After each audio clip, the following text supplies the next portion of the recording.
KTMCC ഗായക സംഘത്തിൻ്റെ ക്രിസ്തീയ വന്ദനങ്ങൾ.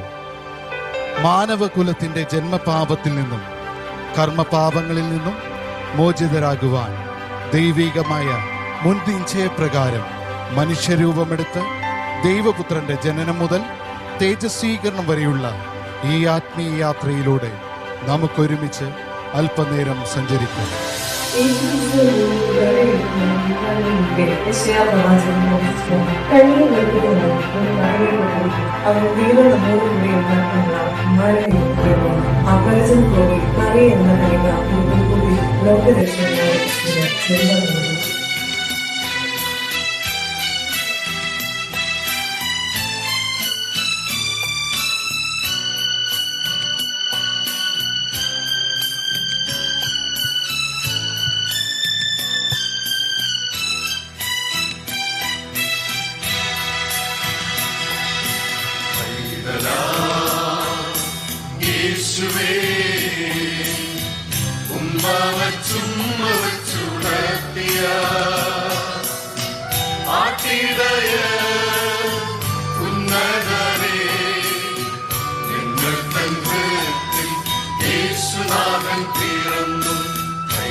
അങ്ങനെ പൈതൽ വളർന്നു, ജ്ഞാനം നിറഞ്ഞു, ആത്മാവിൽ ബലപ്പെട്ടു പോന്നു. ദൈവകൃപയും അവന്റെ മേൽ ഉദിച്ചു വന്നു. മനുഷ്യരാശിയിൽ പാപപരിഹാരത്തിനായി ഈ ലോകത്തിൽ വന്ന യേശു 33 വർഷക്കാലം സുവിശേഷവും ദൈവരാജ്യമർമ്മങ്ങളും ലോകത്തിൽ ഉപദേശിച്ചു. അത്ഭുതങ്ങളും അടയാളങ്ങളും വീര്യപ്രവൃത്തികളും ചെയ്തു.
യേശു മുക്കുവരെ നോക്കി പറഞ്ഞു, നിങ്ങൾ എന്നെ അനുഗമിക്കുക.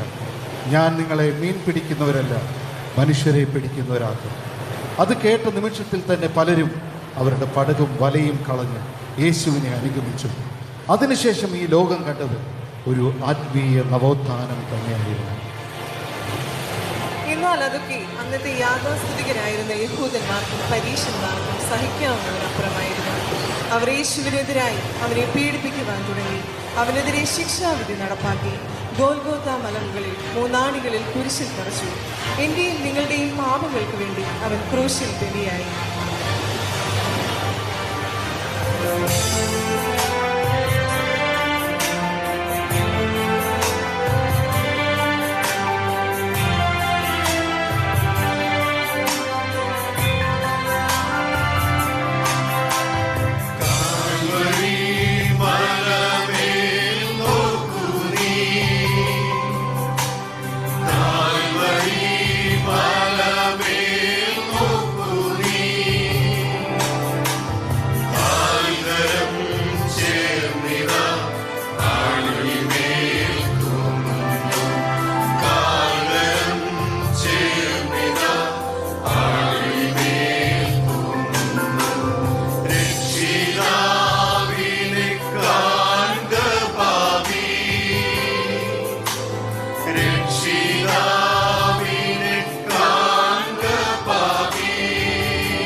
പീഡാനുഭവങ്ങളും തിരിച്ചറിവും യേശുവിൻ്റെ ക്രൂശീകരണവും മരണവും ശിഷ്യന്മാരെ തളർത്തിക്കളഞ്ഞു.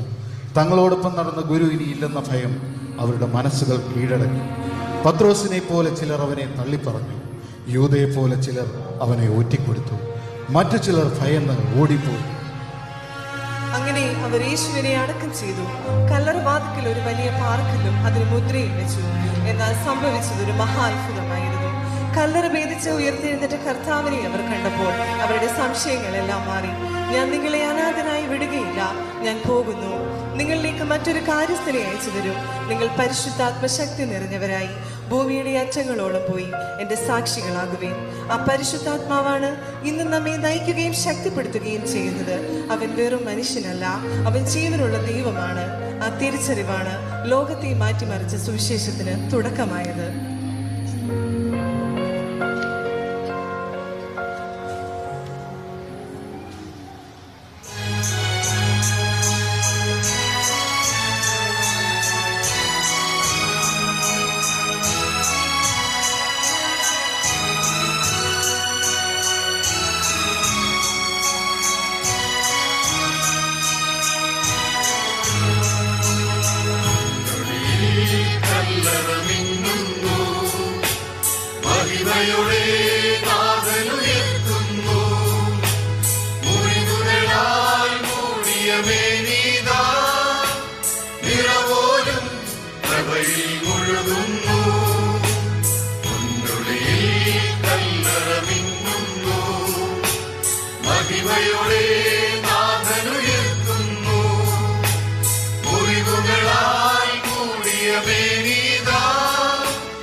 മുറിവുകളാൽ മൂടിയ മേനീതാ